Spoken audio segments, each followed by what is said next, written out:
नमस्कार दोस्तों, आप सभी का study quiz with Nirmala YouTube channel पर स्वागत है। आज हिंदी शिक्षण विधि का भाग 4 लेकर आई हूँ।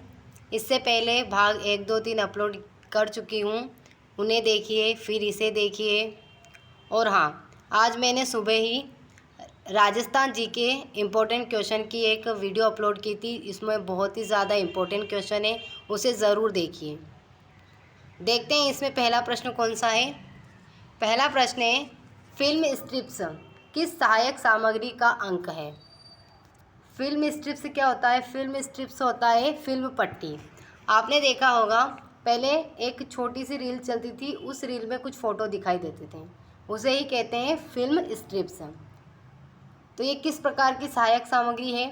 दृश्य है, दृश्य श्रव्य है या कोई नहीं? तो ये दृश्य होगी, क्योंकि उसमें हम सिर्फ फ़ोटो देख सकते थे, उसे सुन नहीं सकते थे। तो इसका आंसर क्या होगा? अदृश्य। अगला प्रश्न देखिए, प्रश्न नंबर 2। प्राचीन काल में गुरु अपने शिष्यों को किस विधि से शिक्षा देते थे? प्राचीन काल में गुरु अपने शिष्यों को किस विधि से शिक्षा देते थे? निगमन विधि से, आगमन विधि से, व्याख्यान विधि से या प्रयोगशाला विधि से? प्राचीन काल पूछा है, तो प्राचीन काल की एक विधि महत्वपूर्ण है, व्याख्यान विधि। तो इसका आंसर जाएगा व्याख्यान विधि। उस समय जो गुरु होते थे वो शिष्यों को व्याख्यान द्वारा ही संपूर्ण शिक्षा करवाते थे। लेकिन व्याख्यान विधि में क्या होता है कि बच्चे ओनली श्रोतागण बने रहते हैं और वह निष्क्रिय रहते हैं। तो ये उपयुक्त विधि नहीं मानी जाती है, लेकिन आज भी इसका प्रचलन ज़्यादा है। तो इसका आंसर क्या हो जाएगा? अगला प्रश्न देखिए, बाकी जो विद्या है, निगमन विधि, आगमन विधि, प्रयोगशाला विधि, ये सब कौन सी विद्या है? कह सकते आधुनिक विद्या हैं, अर्वाचीन विद्या हैं। अगला प्रश्न देखिए, प्रश्न नंबर 3। श्रवण कौशल विकास के अंतर्गत किन शक्तियों का विकास आवश्यक है? श्रवण कौशल विकास अगर करना है तो उसके लिए हमें किन शक्तियों का विकास होना चाहिए? धारण शक्ति, अंतर्बोध शक्ति, बोधन शक्ति या उपर्युक्त सभी? श्रवण कौशल यानी हमें सुनने की जो क्षमता है उसका विकास करना है। धारण शक्ति यानी हमें उसको धारण करना सीखना पड़ेगा, कह सकते हैं हमें उसको ध्यानपूर्वक सुनना पड़ेगा। अंतर्बोध आंतरिक रूप से उसका विचार करना पड़ेगा, उसको जानना पड़ेगा। बोधन शक्ति यानी इसका ज्ञान प्राप्त करना पड़ेगा। तो इसका आंसर क्या हो जाएगा? द उपर्युक्त सभी। हमें धारण शक्ति, अंतर्बोध शक्ति और बोधन विकास जो शक्तियाँ हैं इनका विकास करना होगा, उसके बाद हम श्रवण कौशल विकास को अच्छे से कर पाएंगे। अगला प्रश्न है, प्रश्न नंबर 4। किसका कथन है कि पहला और अंतिम वाक्य कंठस्थ कर लेना चाहिए? किसने कहा है कि पहला और जो अंतिम वाक्य है उसे कंठस्थ कर लेना चाहिए? पेस्टोलॉजी ने, गांधी जी ने, मॉन्टेसरी ने या फिर बेलार्ड ने? तो ये बात कही है बेलार्ड ने, इसका आंसर हो जाएगा बेलार्ड ने। बेलार्ड ने कहा है कि पहला और अंतिम वाक्य कंठस्थ कर लेना चाहिए, क्योंकि पहले वाक्य से आत्मविश्वास आता है और अंतिम वाक्य से श्रोताओं पर अच्छा प्रभाव पड़ता है। तो इसका आंसर क्या है? बेलार्ड। अगला प्रश्न देखिए, 5। गहन अध्ययन निष्ठ शिक्षण में मौन वाचन किस कक्षा से प्रारंभ किया जाना उचित होगा? ये कक्षा है, टाइपिंग में कथा हो गया। गहन अध्ययन निष्ठ शिक्षण में मौन वाचन किस कक्षा से प्रारंभ किया जाना उचित होगा? कक्षा 5 से, कक्षा 1 से, कक्षा 6 से या कक्षा 3 से? तो इसका आंसर आप मुझे कमेंट सेक्शन में बताना कि गहन अध्ययन निष्ठ शिक्षण में मौन वाचन किस कक्षा से प्रारंभ किया जाना चाहिए। अब मैं आपको हर वीडियो में एक क्वेश्चन करने के लिए दूंगी, जिसका आंसर आपको कमेंट सेक्शन में बताना है। ठीक वैसे ही आज आप प्रश्न नंबर 5 का आंसर मुझे कमेंट सेक्शन में बताना। अगला प्रश्न देखिए, प्रश्न नंबर 6। भाषा शिक्षण की सहगामी क्रिया का उदाहरण है? भाषा शिक्षण की सहगामी क्रिया का उदाहरण है पुस्तकालय, बिहार यात्रा, सिनेमा देखना या काव्य पाठ?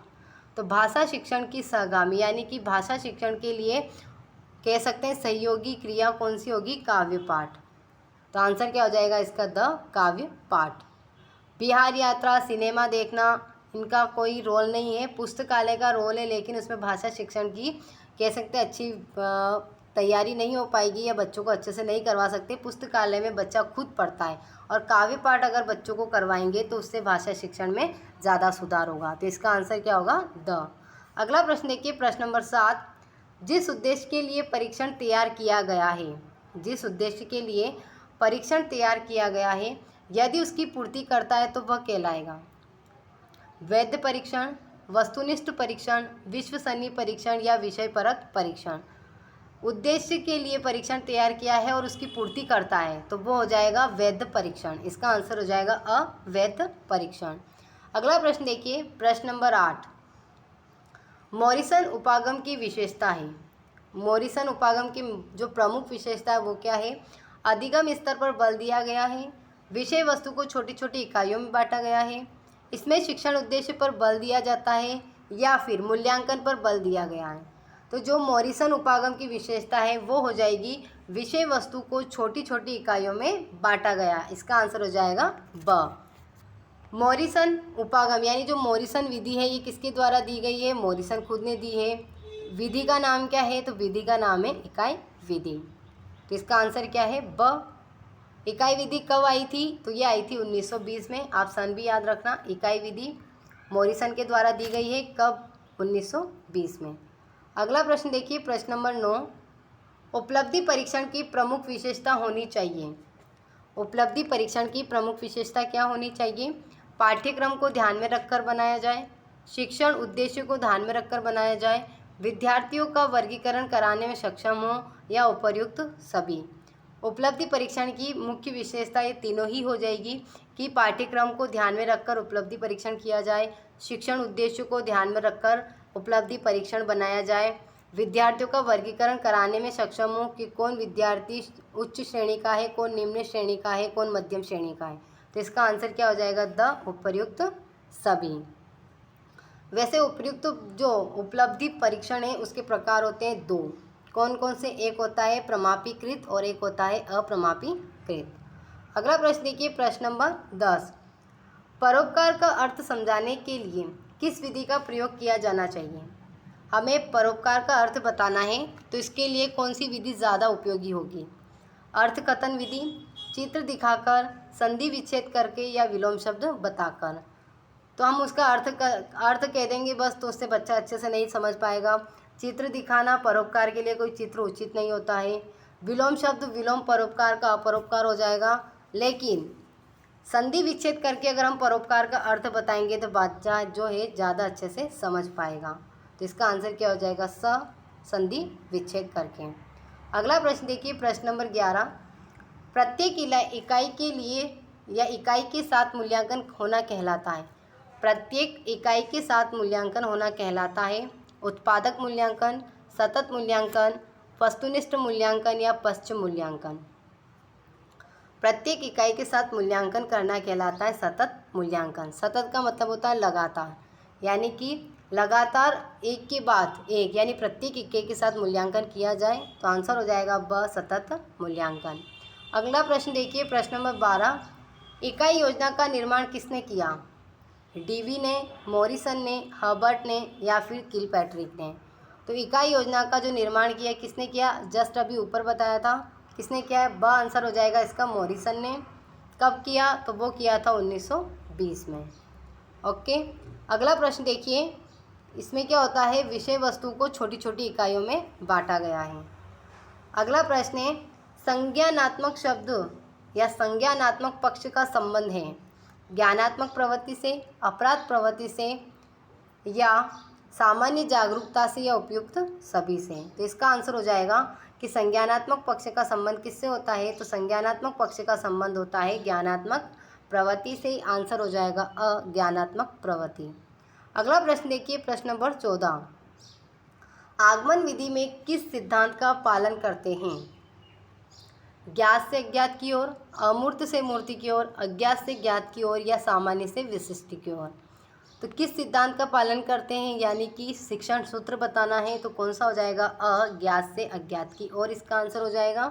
बाकी सभी अमूर्त से मूर्ति की ओर, अज्ञात से अज्ञात की ओर, सामान्य से विशिष्ट की ओर या निगमन विधि के सिद्धांत हैं। तो इसका आंसर क्या है? अज्ञात से अज्ञात की ओर।